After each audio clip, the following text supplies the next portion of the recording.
before our presentation, I want to you guys do me a favor.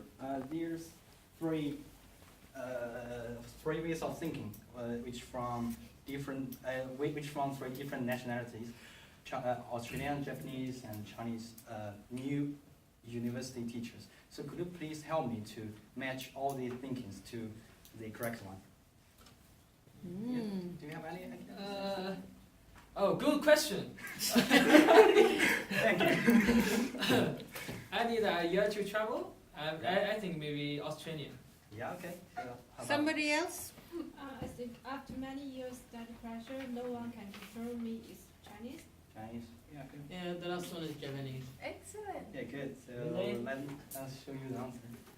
Yeah, you're Yeah. right. So, but do you guys know why their thinking is quite different? Culture? Education? This one. Education system. Yeah, that's the point. So, thank you. So today Parent pressure. today our topic is compare and contrast education system in Japan, China, and Australia. So,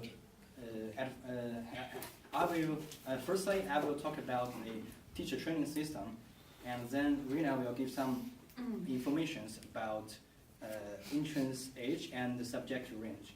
Finally, Shizuku will talk about these three countries' classroom culture. So now let's begin with some similarities of teachers' training system. Generally, all the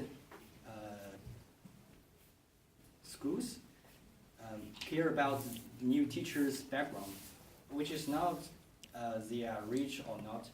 It is which university or major they studied, and also new teachers not only have around 1 year internship, but also have some examinations and evaluations before or after internship, which is looking for the weaknesses of their teaching style and trying to help them.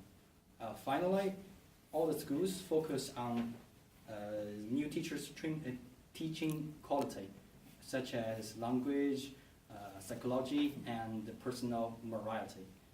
Okay, now let's move on to the differences of these three countries' teacher training system. Firstly, in Australia, during the teacher training system, according to their personal situation, schools usually will relieve some of workload on them, and also teach them how to write on the blackboard and how to give the questions clearly and in an organized way. In Japan, different this one. But in Japan, schools arrange experienced teacher to every new teachers, and trying to train them. And also, new teachers need to visit and join in some social welfare organizations. And significantly, all the trainings and helps are obligatory, which means they are all necessary and free. Finally, in China, during the internship, the new teachers won't be able to arrange some important lessons, which means normally they just be a tutor. Okay, that's the end of my part. Now Rena will talk about some information about entrance age and subject range. Okay, just wait. Okay. Press pause. Good afternoon. Yeah, go. Yes, Rina. Okay. Our part is introduce the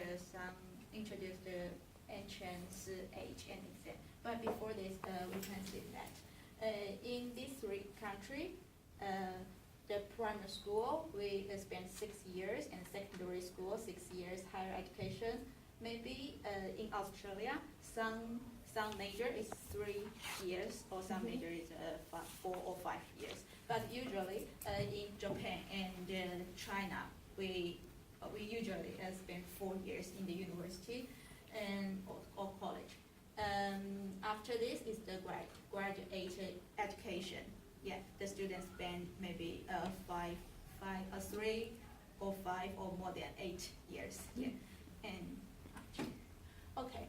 I think all of them we have experienced in kindergarten, primary school, high school, and somebody maybe ready to into university, somebody graduate from university, and the kindergarten.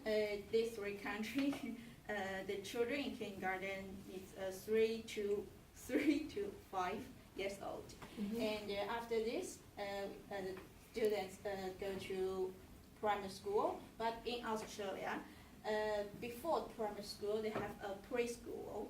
Yes, and after primary school, yes, we enter the high school. And in China and Japan, the high school also we call the secondary school. The high school separate the middle school and high school. Yes, each them 3 years. But this the secondary school in Australia. They have the junior school 4 years, and senior school 2 years. And okay, and about the entrance age, in Australia, the different states they have the different rules about the entrance age. About these rules, for example, in Queensland, the children must be 4 years old by the last day of the December in the year before enrollment. And this in China, we should 6 years old before September. Yes, so we can go to the primary. Oh, sorry. Yeah, in Queensland, the children must be 4 years old by the last day of December, the year before enrollment. The primary, they can go to the preschool. Yes, and after into the primary school, we must